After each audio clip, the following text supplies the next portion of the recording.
Assalamualaikum warahmatullahi wabarakatuh.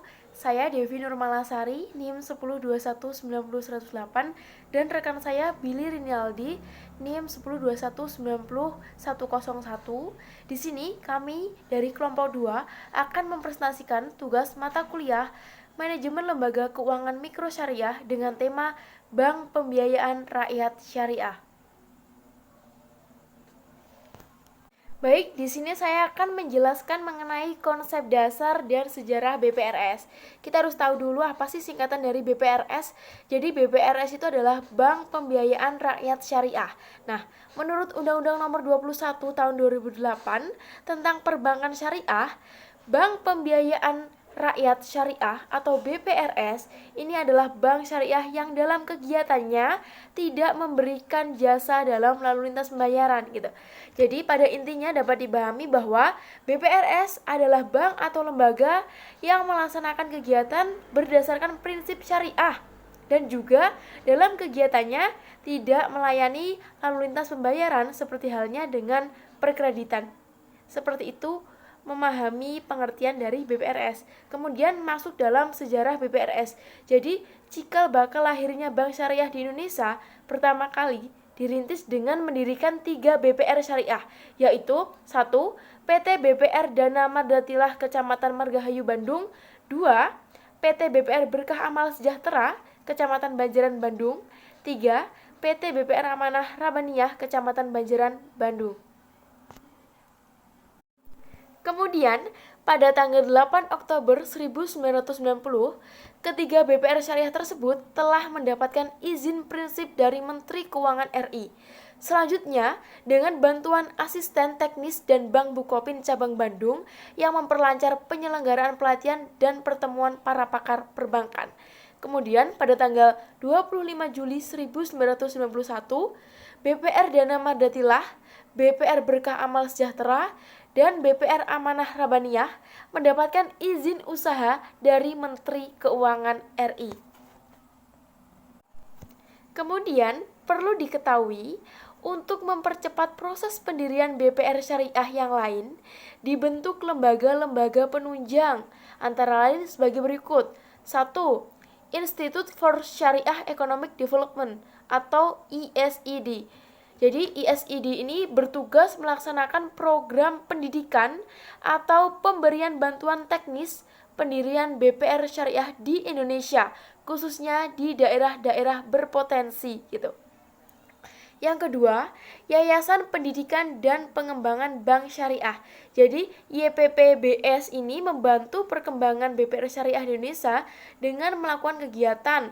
Misalnya, pendidikan itu baik tingkat dasar untuk sarjana baru maupun tingkat menengah untuk para praktisi yang berpengalaman minimal 2 tahun di perbankan. Selanjutnya, membantu proses pendirian dan memberikan bantuan asisten teknis. Kemudian masih dengan sejarah BPRS, kalau kita lihat melalui payung hukum, jadi BPRS ini berawal dari Undang-Undang Nomor 7 Tahun 1992 tentang Peraturan Perbankan dan Peraturan Pemerintah Nomor 72 Tahun 1992 yang isinya ini mengatur bank berdasarkan prinsip bagi hasil. Nah, setelah itu, BPRS ini lalu diatur dalam Undang-Undang Nomor 10 Tahun 1998. Nah, kemudian dalam kegiatannya, BPRS ini melakukan kegiatan usaha berdasarkan prinsip syariah.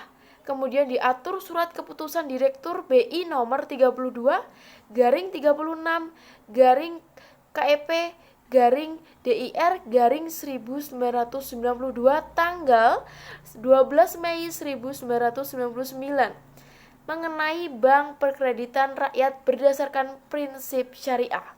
Nah, selain itu, keberadaan BPRS secara khusus dijabarkan dalam bentuk SK Direksi BI nomor 32 garing 34 garing KEP garing DIR tanggal 12 Mei 1999 tentang Bank Umum berdasarkan prinsip syariah dan SK Direksi BI nomor 32 garing 36 garing KEP garing DIR dimuat pada tanggal 12 Mei 1999.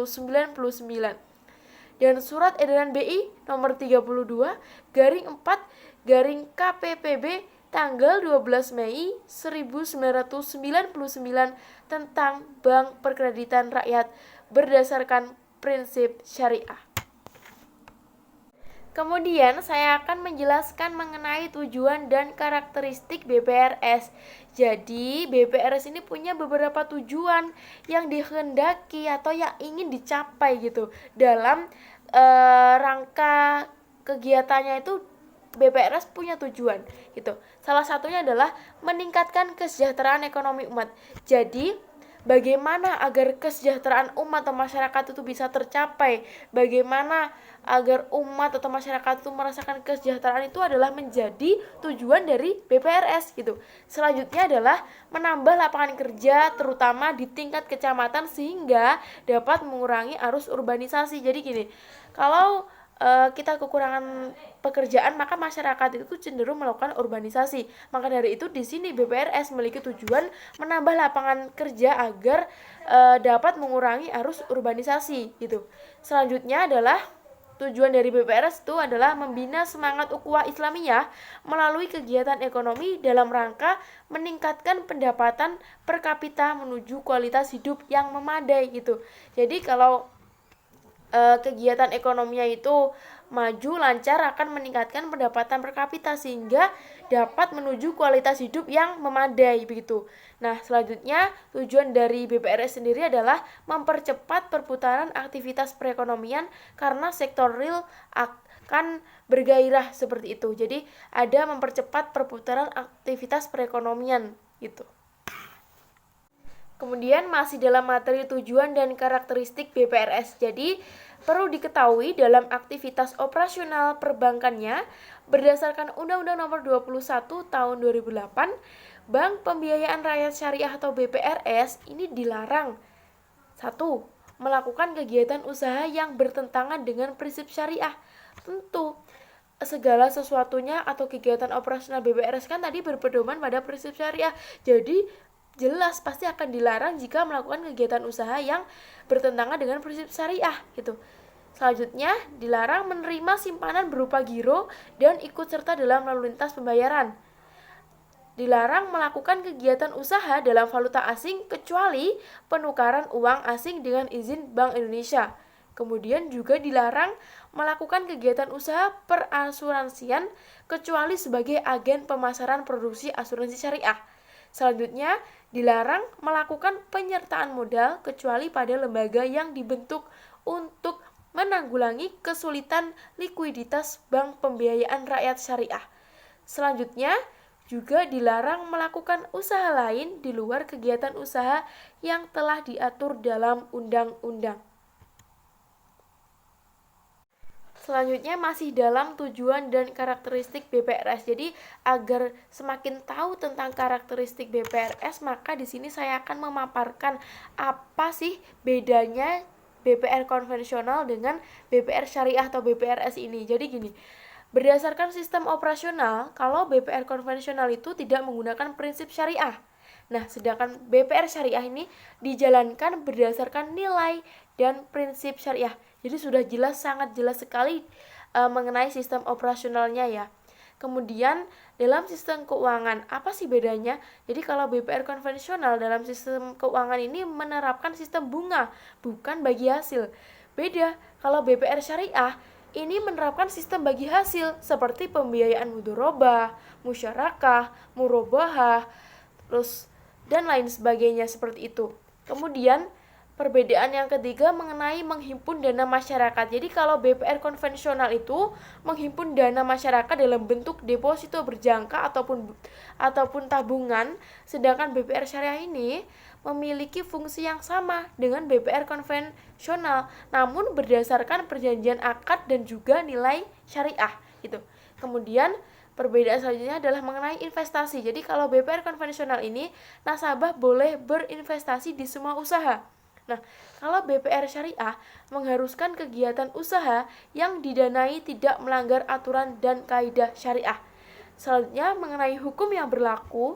Jadi kalau BPR konvensional ini mengikuti hukum yang berlaku di Indonesia, kalau BPR syariah ini berlandaskan kekuatan hukum yang berlandaskan kaidah syariah itu.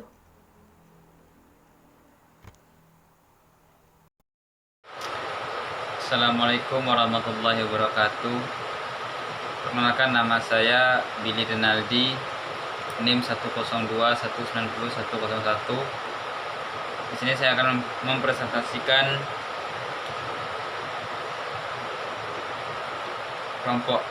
makalah kelompok saya.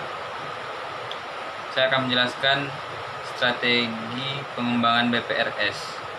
Untuk mencapai tujuan dan BPRS tersebut, di atas perlu disusun strategi operasional pencapaian, yaitu 1. BPR syariah tidak bersifat menunggu terhadap datangnya permintaan fasilitas, melainkan bersifat aktif dengan melakukan sosialisasi atau penelitian kepada usaha yang berskala kecil yang perlu dibantu tambahan modal sehingga memiliki prospek bisnis yang baik. 2. BPR syariah memiliki jenis usaha yang waktu perputaran yang uangnya jangka pendek dengan mengutamakan usaha skala menengah dan kecil. 3. BPR syariah mengkaji pangsa pasar, tingkat kejenuhan, dan tingkat kompetitifnya produk yang akan diberi pembayaran. Sekian dari presentasi kelompok kami, kelompok 2. Sekian, lebih kurangnya mohon maaf. Waalaikumsalam warahmatullahi wabarakatuh.